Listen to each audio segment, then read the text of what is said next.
अगले हैं जैनेंद्र कुमार। जैनेंद्र कुमार का जन्म 2 जनवरी 1905 ईस्वी को अलीगढ़ के कोरियागंज गांव में तथा मृत्यु जो है 24 दिसंबर 1988 ईस्वी को हुआ।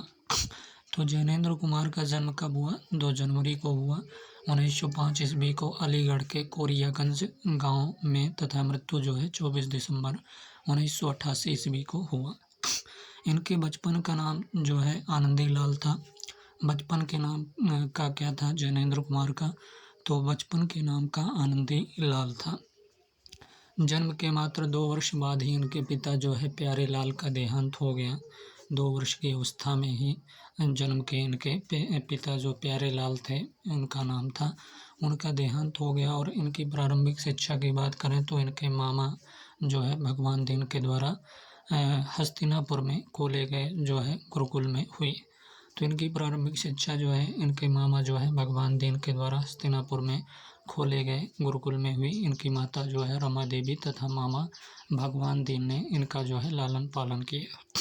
तो माता कौन थी? रमा देवी थी तथा मामा जो है भगवान दीन ने इनका जो है लालन पालन किया। और माता जो है माता का नाम रमा देवी था और मामा जो भगवान दीन थे, इनका लालन पालन किया। इनकी पत्नी का नाम जो है भगवती देवी था। पत्नी का नाम क्या था? भगवती देवी था। मैट्रिक की परीक्षा जो है पंजाब से तथा उच्च शिक्षा जो है काशी विश्वविद्यालय से हुई इनकी। पंजाब से मैट्रिक की परीक्षा पास की है और उसके बाद उच्च शिक्षा जो है काशी विश्वविद्यालय से इन्होंने किया था। 1921 ईस्वी में पढ़ाई छोड़कर जो है असहयोग आंदोलन में कूद पड़े। 1921 ईस्वी में 1923 ईस्वी में जो है राजनीतिक संवाददाता बने। 2 वर्षों तक जो है 1921 से 1923 के बीच जो है अपनी माता की सहायता से व्यापार भी किए, जिसमें सफलता भी मिली, पर लेखन में रुचि के कारण छोड़ दिए। संवाददाता के दौरान ये 3 माह तक जेल में भी रहे। संवाददाता के दौरान कितने महीने? 3 महीने तक जेल में भी रहे। जैनेंद्र कुमार एक मनोवैज्ञानिक, मनोविश्लेषण, कथाकार, उपन्यासकार एवं निबंधकार के रूप में जाने जाते हैं। इनके लेखन पर जो है गांधीवादी विचारधारा का प्रभाव है। अगर जैनेंद्र कुमार के रचना संसार की बात करें तो उपन्यास की बात करें तो पहला नंबर परख है उपन्यास, जो कि 1929 ईस्वी में रचित है। परख। सुनीता 1935 ईस्वी में। त्यागपत्र जो है 1937 ईस्वी। कल्याणी है 1939 ईस्वी। विवर्त है 1953 ईस्वी। सुगदा 1953। व्यतीत जो है 1953 ईस्वी। जयवर्धन जो है 1956 ईस्वी। मुक्तिबोध भी इनकी रचना है 1966 ईस्वी। अनंतर 1968 ईस्वी। अनाम स्वामी 1974 ईस्वी। दशार्घ जो है 1985 ईस्वी अंतिम उपन्यास है। निबंध संग्रह की बात कर लें तो पहला नंबर प्रस्तुत प्रश्न है 1936 ईस्वी। प्रस्तुत प्रश्न। जड़ की बात है 1945 ईस्वी। तीसरा नंबर पूर्वोदय है 1951 ईस्वी। साहित्य का श्रेय और प्रेय है 1953 ईस्वी। और 5वां मंथन है 1953 ईस्वी। तो क्या क्या बताया निबंध संग्रह में? प्रस्तुत प्रश्न, जड़ की बात बताया, पूर्वोदय बताया, साहित्य का श्रेय और प्रेय है, मंथन बताया। फिर सोच विचार है 1953 ईस्वी। काम, प्रेम और परिवार है 1953 ईस्वी। समय और हम है समय और हम 1962 ईस्वी। इतिस्तता 1962 ईस्वी। परिप्रेक्ष्य 1964 ईस्वी। तो निबंध संग्रह में प्रस्तुत प्रश्न, जड़ की बात, पूर्वोदय, साहित्य का श्रेय और प्रेय, मंथन हो गया। उसके बाद सोच विचार, काम, प्रेम और परिवार, समय और जो है हम है, इतिस्तता है, परिप्रेक्ष्य है। संस्मरण की बात कर लें तो ये और वे जो है 1954 ईस्वी में रचित है संस्मरण। ये और वे। मेरे भटकाव भी है दूसरा नंबर, मेरे भटकाव है, संस्मरण है। ये जैनेंद्र कुमार का। जीवनी की बात करें तो अकाल पुरुष गांधी है 1968 ईस्वी में। आलोचना की बात कर लें तो पहला नंबर है कहानी, अनुभव और शिल्प है। आलोचना, कहानी, अनुभव और शिल्प 1967 ईस्वी में रचित। प्रेमचंद एक कृति व्यक्तित्व 1967 ईस्वी में रचित है। प्रेमचंद एक कृति व्यक्तित्व जो है 1967 ईस्वी में रचित है। अनुदित ग्रंथ की बात कर लें तो पहला नंबर मेरी मैगदालिनी नाटक है 1935 ईस्वी। मेरी मैगदालिनी। प्रेम में भगवान है कहानी संग्रह 1937 ईस्वी। पाप और प्रकाश है 1953 ईस्वी। टॉलस्टॉय के द पावर ऑफ डार्कनेस का अनुवाद है कौन सा, पाप और प्रकाश। तो पाप और प्रकाश क्या है 1953 ईस्वी में रचित है। टॉलस्टॉय के द पावर ऑफ डार्कनेस का अनुवाद है। शाह लेखन की बात करें तो तपोभूमि उपन्यास 1932 ईस्वी ऋषभ चरण जैन के साथ। तपोभूमि उपन्यास जो है शाह लेखन है ये 1932 ईस्वी में रचित है ऋषभ चरण जैन के साथ। संपादित ग्रंथ की बात करें तो साहित्य चयन है निबंध संग्रह 1951 ईस्वी साहित्य चयन, और विचार वल्लरी है निबंध संग्रह है 1952 ईस्वी। कथा संग्रह की बात करें तो पहला नंबर फांसी है 1929 ईस्वी में प्रथम कहानी संग्रह इनकी जो है फांसी है। फिर वातायन 1931 ईस्वी, नीलम देश की राजकन्या है 1933 ईस्वी, एक रात है 1934 ईस्वी, दो चिड़िया है 1935 ईस्वी, पाजेब है 1942 ईस्वी, ध्रुव यात्रा है 1944 ईस्वी, जयसंधि 1948 ईस्वी। अब बात करेंगे जैनेंद्र की कहानियों के माध्यम से पहली बार हिंदी कहानी में व्यक्ति को जो है महत्व मिला। जैनेंद्र की प्रथम कहानी खेल है 1928 ईस्वी में रचित है। विशाल भारत में प्रकाशित हुई थी, किंतु जैनेंद्र ने फोटोग्राफी को अपनी पहली कहानी माना है। जैनेंद्र की स्पर्धा कहानी जो है इटली की पृष्ठभूमि पर जो है विदेशी पात्रों को ध्यान में रखकर लिखी गई है। जैनेंद्र की जो स्पर्धा कहानी है ये इटली की पृष्ठभूमि पर जो है विदेशी पात्रों को ध्यान में रखकर लिखी गई है। ठीक है, जैनेंद्र की प्रसिद्ध कहानियों में ये प्रमुख है, खेल है, पत्नी है, स्पर्धा है, और एक कैदी है, गदर है, गदर के बाद है, बाहुबली है, तत्सत है, मास्टर जी हैं, जानवी हैं, पाजेब, एक रात, अपना अपना भाग्य है, दो सहेलियां हैं, रुकिया, बुढ़िया है, और इनाम। ये क्या है, जैनेंद्र की प्रसिद्ध कहानी है। खेल, पत्नी, स्पर्धा, एक कैदी, गदर के बाद, बाहुबली, तत्सत, मास्टर जी, जानवी, पाजेब, एक रात, अपना अपना जो है भाग्य, दो सहेलियां, रुकिया, बुढ़िया, इनाम आदि। जैनेंद्र की संपूर्ण कहानियाँ करीब जो है 156 है, जो 10 भागों में संकलित हैं। प्रथम भाग की बात करें तो फांसी जो है फांसी, गदर के बाद, और निर्मम, एक कैदी, स्पर्धा, जनार्दन की रानी, जयसंधि, जनार्दन की रानी और जयसंधि है, राह में, नई व्यवस्था, रानी महामाया, जनता, कुल जो है 11 कहानियाँ हैं।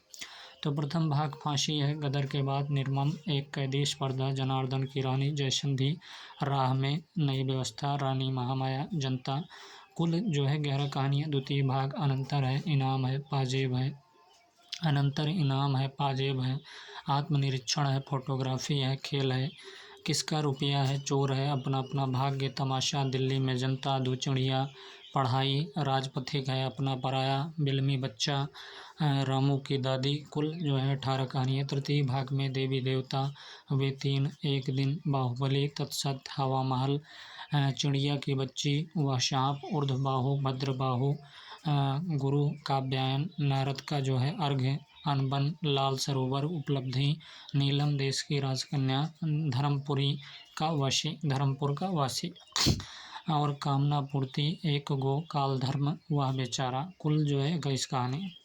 चतुर्थ भाग की बात कर लें तो मास्टर जी हैं, घुंघरू हैं, मास्टर जी घुंघरू, अकेला, समाप्ति, रेल में, संबोधन, ग्रामोफोन का रिकॉर्ड, मास्टर जी घुंघरू, अकेला, समाप्ति, रेल में, संबोधन, ग्रामोफोन का रिकॉर्ड, जानवी, दृष्टि दोष है, विस्मृति है, पूर्व वृत्त है, परावर्तन है, निस्तार ब्याह है, भाभी, कुल जो है 15 कहानियाँ। तो मास्टर जी चतुर्थ भाग में मास्टर जी घुंघरू, अकेला, समाप्ति, रेल में संबोधन, ग्रामोफोन का रिकॉर्ड, जानवी, दृष्टिदोष, विस्मृति, पूर्व वृत्त, परावर्तन, निस्तार ब्याह, भाभी, कुल जो है 15 कहानियाँ। पंचम भाग में परदेशी है, एक रात है, नादिरा है, रत्न प्रभा है, ध्रुव यात्रा है, बिट्रिश है, प्रतिभा है, फिर उसके बाद जो है दुर्घटना, मीठी, खीज, भूत की कहानी, अंधे का भेद, कुल जो है इसमें 11 कहानियाँ हैं पंचम भाग में। षष्ठ भाग की बात करें तो साधु की हट है, एक टाइप है, इक्के में पान वाला, वह अनुभव, कहानीकार है, मित्र है, विद्याधर है, प्रियक्त है, आतिथ्य है, और कह पंथा है, आम का पेड़ है, चोरी, सजा, हत्या व गंवारा। कुल जो है इसमें 15 कहानियाँ। सप्तम भाग की बात करें तो टकराहट है, राजीव और भाभी है, शो प्रेस से कुछ मौत की कहानी है और रुकिया बुढ़िया है, दर्शन की राह, तोलाए, व्यर्थ प्रयत्न है, व्यर्थ प्रयत्न, त्रिवेणी, प्रेम की बात, आलोचना, क्या हो, 40 रुपए, प्यार का तर्क, वह चेहरा। कुल जो है 16 कहानियाँ। अष्टम भाग की बात कर लें तो चलित चित्त है, ये पत्र है, मान रक्षा है, कहानी की कहानी, एक जो है 15 मिनट, स्वीकार, क्रांति कर्म, अभागे लोग, वह क्षण, सहयोग, वह सूफी और कहानी है, प्रमिला है, प्रणय दंश है, विराग है, निराकरण, प्रत्यावर्तन है, आवर्त है, मौत और पत्नी, मामा मामी। कुल जो है इसमें 21 कहानियाँ अष्टम भाग में। नवम भाग की बात कर लें तो प्रण और परिणाम है, प्रण और परिणाम, वह रानी, आमिया है, तुम चुप क्यों हो गई, मृत्युदंड है, बिखरी कहानी है, विज्ञान अभिज्ञान है, सबकी खबर है, बीमारी है, विचार शक्ति है, दिन रात और सवेरा है, दो शैलियाँ हैं। कुल मिलाकर जो है 21 कहानी इसमें है।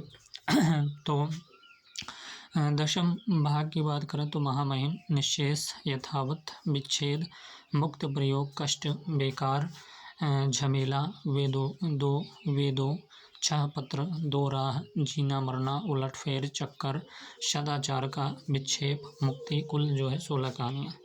नंद दुलारे वाजपेयी की बात करें तो ज्ञानेंद्र का रचनात्मक साहित्य एक रोमानी कल्पना का प्रयोग मात्र बनकर रह गया है।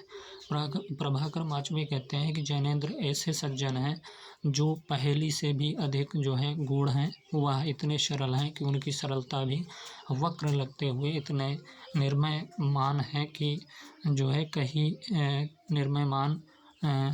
निर्मयमान है कि कहीं उनका अभिमान वह परिस्थितियों से ऐसे आबाद हैं कि उसी में उन्होंने अपनी मुक्ति मान ली। अब अपना अपना भाग्य कहानी का सारांश देखिए। जैनेंद्र कुमार की प्रसिद्ध कहानियों में बहुचर्चित कहानी अपना अपना भाग्य है। इस कहानी में जो है समाज की दोहरी मानसिकता को उजागर किया गया है। समाज के समर्थ व संपन्न लोगों के ऊपर करारा व्यंग्य है। इस कथा में जो है कहानी 4 कथोपकथनों में विभक्त है। प्रथम और द्वितीय खंड में जो है नैनीताल की आबो हवा का लोमहर्ष चित्रण किया गया है। कहाँ का? आबो हवा का लोमहर्ष चित्रण किया गया है। तीसरे खंड में कई सैलानियों की आपस में बातचीत है। इसी खंड में गरीब पहाड़ी बालक जो अनाथ भी हैं से सैलानियों की भेंट और बातचीत होती है। कहानी का जो है चतुर्थ और अंतिम खंड जो है अति मार्मिक और मानवीय संवेदनाओं को झकझोर कर रख देने वाला है। आश्रय जो है हीन, गरीब, अनाथ उस बालक की दर्दनाक मौत इसी खंड में होती है। वस्तुतः यह कहानी जो है बाल विमर्श पर सोचने के लिए विवश करती है। वह पहाड़ी बालक जिसके माता पिता भी हैं, कई भाई बहनें भी हैं, किंतु घर में इतनी आमदनी नहीं कि सभी का गुजारा हो सके। सैलानी के पूछने पर उस बालक का जवाब सुनिए। माँ बाप हैं? हाँ हैं। कहाँ? 15 कोस दूर गांव में। तू भाग आया क्यों? मैं कई छोटे भाई बहन हैं, मेरे कई छोटे भाई बहन हैं, सो भाग आया। वहाँ काम नहीं रोटी नहीं, वहाँ जो है काम नहीं रोटी नहीं, बाप जो है भूखा रहता था और मारता था, माँ जो है भूखी रहती थी और रोती थी। ये तो हुई घर की बात। बाहर जो है एक दुकान होटल में पहाड़ी बालक अपना जो है एक मित्र के साथ काम करता है, जहाँ जो है इसका बहुत शोषण होता है। इतना ही नहीं, उसके दोस्त को जो है मालिक इतना मारता है कि वह जो है मर जाता है। आज भी हमारे समाज में गरीब, अनाथ, लाचार बच्चे सड़कों पर जो है भीख मांगते हुए, छोटे बड़े होटलों पर में काम करते हुए, फुटपाथों पर साइकिल का पंक्चर बनाते हुए मिल जाएंगे। पता नहीं कब इन बच्चों पर जो है बड़ों की नज़र जाएगी। पता नहीं कब हमारा समाज शासन व सत्ता इन नौनिहालों की सूरत को ठीक कर पाएगी। इस कहानी में जिन सैलानियों की चर्चा की गई है वे हाई प्रोफाइल क्लास के हैं, तथा कथित बुद्धिजीवी भी हैं और समाज के पिछड़े गरीब लोगों के उत्थान की बड़ी बड़ी बातें भी करते हैं, किंतु धरातल पर ऐसा कुछ नहीं कर पाते। उनकी दया सहानुभूति खोटे सिक्के के समान है, केवल आडंबर है।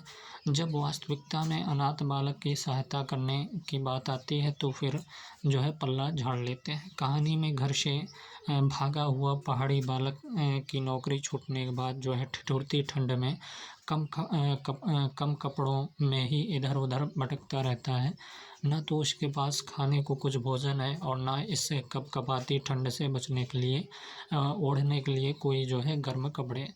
अंततः जो है अगली सुबह जो है कपकपाती ठंड ने उसे अपने आगोश में ले लिया। वह मर चुका था, उसका शरीर जो है अकड़ चुके थे। मुंह, कान और शरीर के कई हिस्सों पर सफ़ेद बर्फ की चादर बिछ गई थी, जो ऐसा लगता था मानो इस निर्वंश संसार की नृशंसता, संवेदनहीनता, निर्लज्जता से बचने के लिए प्रकृति ने कफन ओढ़ा दी हो। बालक की असामयिक दर्दनाक मौत पर लेखक ने समाज में व्याप्त विडंबना, व्यर्थ विलाप, झूठी दया से ग्रसित मनोवृत्ति, खोखली सहानुभूति, थोथी मानवीयता आदि पर जो है करारा चोट किया है। इस कहानी का दर्दनाक मंजर उस बालक की मृत्यु ही है, जिसके जिम्मेवार जो है तथाकथित उच्च वर्ग के लोग, सैलानी हैं। अगर उस बच्चे की मदद की जाती तो शायद वो नहीं मरता, परंतु सहायता के एवज अपनी झूठी सदाशयता दिखा अपने कर्तव्य की इतिश्री समझ ली और सारा दोष जो है भाग्य पर मर दिया। कहानी के अंत में यह वाक्य शब्द सुना और सोचा, अपना अपना भाग्य जो है मनुष्यता के प्रति एक तमाचा है, संवेदनहीनता की पराकाष्ठा है, आदमियत और इंसानियत का जो है खोखलापन है। कहानी से अगर देखें तो पात्र 10 वर्षीय जो है अनाथ बालक है, कथानायक उनके मित्र वकील हैं। अपना अपना भाग्य शीर्षक जो है कहानी जैनेंद्र के कथा संकलन के द्वितीय भाग जो है से ली गई हैं। इस कहानी का प्रकाशन जो है 1931 में वातायन कहानी संग्रह में हुआ। किस कहानी संग्रह में? तो इस कहानी का प्रकाशन जो है 1931 ईस्वी में वातायन कहानी संग्रह में जो है प्रकाशित हुआ। इस कहानी में 10 वर्षीय अनाथ बालक की मार्मिक कथा है। कथा जो है कपकपाती हुई शीत ऋतु में घटित हो रही है। कथा में उच्च वर्गीय पर्यटक हैं जो नैनीताल घूमने आते हैं और दूसरी तरफ जो है घर से सताया हुआ 10 वर्षीय असहाय बेसहारा पहाड़ी बालक है जो ठंड से जो है ठिठुर कर मर जाता है। इस कहानी में 4 खंड हैं। प्रथम द्वितीय खंड में सैलानियों की बातचीत और नैनीतालों के सौंदर्य का वर्णन है। तृतीय खंड में जो है पहाड़ी बालक से सैलानियों की बातचीत है। चतुर्थ खंड में शीत के प्रकोप से प्राण त्यागे पहाड़ी बालक की जो है मार्मिक जो है मृत शरीर का दृश्य है। इस कहानी में एक restaurant, hotel and D pub की भी चर्चा हुई है। कहानी का मुख्य वक्तव्य देखें तो वे शब्द की संपूर्ण सच्चाई के साथ जीवित थे। मानो मनुष्यता के नमूनों का बाजार सजकर सामने से ठलाता निकला जा रहा हो। मानो मनुष्यता के नमूनों का बाजार सजकर सामने से ठलाता निकला जा रहा हो। भागते, खेलते, हंसते, शरारत करते लाल लाल अंग्रेज बच्चे थे और जो है पीली पीली आंखें फाड़े पिता की उंगली पकड़कर जो है चलते हुए अपने हिंदुस्तानी नौनिहाल जी थे। अंग्रेज जो है रमणियाँ थी जो धीरे धीरे नहीं चलती थी, तेज चलती थी। उन्हें न चलने में थकावट आती थी, न हंसने में मौत आती थी। उधर हमारी भारत की जो है कुललक्ष्मी सड़क के बिल्कुल किनारे दामन बचाती और संभालती हुई साड़ी की कई तहों में सिमट कर जो है लोक लाज, स्त्रीत्व और भारतीय गरिमा के आदर्श को अपने परिवेशनों में छिपाकर सहमी जो है धरती में आंख गाड़े कदम कदम बढ़ रही थी। अगला है कि एक शुभ्र महासागर ने फैलकर जो है संस्कृति के सारे अस्तित्व को डुबो दिया। अगला है कि मेरे कई छोटे भाई बहन हैं, सो भाग आया। वहाँ काम नहीं, रोटी नहीं। बाप जो है भूखा रहता था और मारता था, माँ भूखी रहती थी और रोती थी। पहाड़ी बालक, हृदय में जितनी दया है पास में उतने पैसे तो नहीं हैं। यह दया ही उस जमाने में बहुत है। स्वार्थ जो कहो, लाचारी कहो, निष्ठुरता कहो या बेहयाई, गरीब के मुंह पर छाती, मुट्ठी और पैरों पर बर्फ की हल्की सी जो है चादर चिपक गई थी, मानो दुनिया की बेहियाई ढकने के लिए प्रकृति ने शव के लिए जो है सफ़ेद और ठंडी कफन का जो है प्रबंध कर दिया था।